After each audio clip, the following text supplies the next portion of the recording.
me suis jamais dit je veux devenir artiste.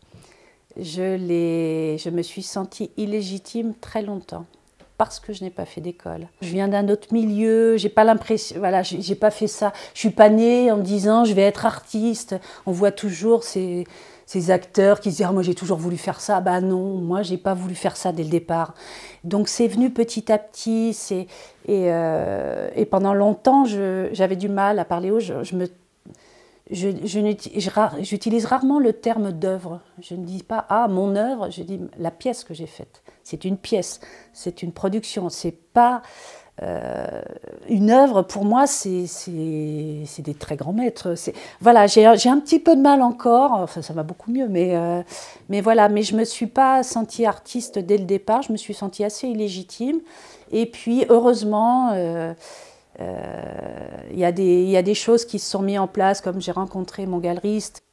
Il a été rassurant obligatoirement parce que moi, je voulais lui faire voir mon travail pour que juste qu'il me dise ce qu'il en pense. Parce que je le connaissais depuis longtemps et voilà, et je savais qu'il avait un œil et je voulais vraiment que lui me dise ce qu'il en pense. Je savais qu'il me dirait c'est bien ou non, tu peux arrêter tout de suite. Avec André, il n'y aurait pas eu de détour, ça je le savais. Et ça m'a extrêmement touchée quand il m'a dit on va travailler ensemble. Il y a des gens qui comptent, il y a les artistes de ma galerie déjà. Chéri Samba, Romuald Azoumé, ce sont des amis, voilà, c'est des gens que j'aime beaucoup, que je côtoie depuis 15 ans. Il y a Omar Victor Diop qui est plus récent dans la galerie, mais c'est pareil, on est sur le même bateau. Des moments de doute, oui. Et ça, il y en a systématiquement, j'allais dire presque à chaque fin de série. Quand je pars sur une idée, que je fais des recherches sur des photos, sur une histoire, que je mets en place tout ça, que je fais les premières pièces, j'en fais, c'est des petites séries, c'est une dizaine de pièces. Enfin, je dis des séries, elles sont toutes uniques, mais sur la même thématique. Quand la thématique s'arrête, quand il faut que je change de thématique, là, oui, il y a là, c'est monstrueux, j'arrive plus à rien, je trouverai plus jamais rien, je suis nulle. Enfin, là, il y a une grosse descente. Et puis, on finit par retrouver une photo qui traîne sur Internet, un truc, un bout de texte, une chanson à la radio, un truc comme ça. Puis hop, et on rattrape le fil de la broderie et hop, on repart. Et à nouveau, on retrouve une autre série, une autre thématique et on repart sur... En fait, j'ai un travail qui est impressionnant parce que c'est long, c'est fastidieux à faire. Mais c'est qu'une petite partie du travail.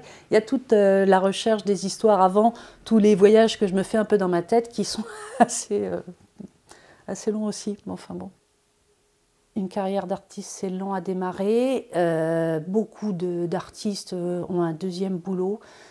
S'il n'y a que 5% des artistes qui vivent de leur travail, hein, c'est pas énorme.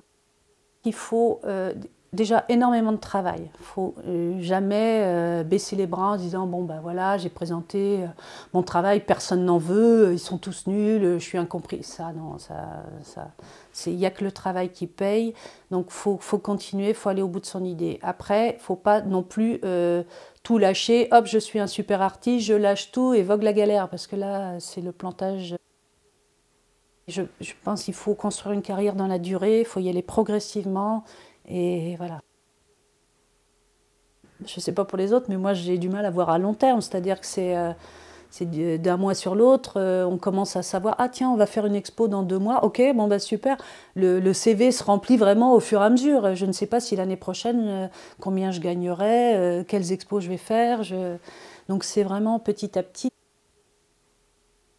Après, oui, si un défi, pas un défi, mais quelque chose que j'aimerais faire, oui, avoir le temps de faire un très grand format. Et oui, mais là c'est un an de travail, et un an de travail où je ne peux rien fournir d'autre. Donc là, je pense qu'il faut déjà être un artiste aguerri et je n'ai pas encore... il faut encore qu'on me voie. Je ne peux pas prendre une année pour travailler sur quelque chose. Mais oui, un défi, oui, j'aimerais faire un très très grand format, prendre le temps de trouver une belle histoire, de trouver le papier, le texte, tout, et de faire une pièce juste à tomber par terre, quoi. Mais je pense que ça, c'est le défi d'un peu tous les artistes, quoi. Voilà. Je ne sais pas si j'arriverai à la faire un jour, celle-là.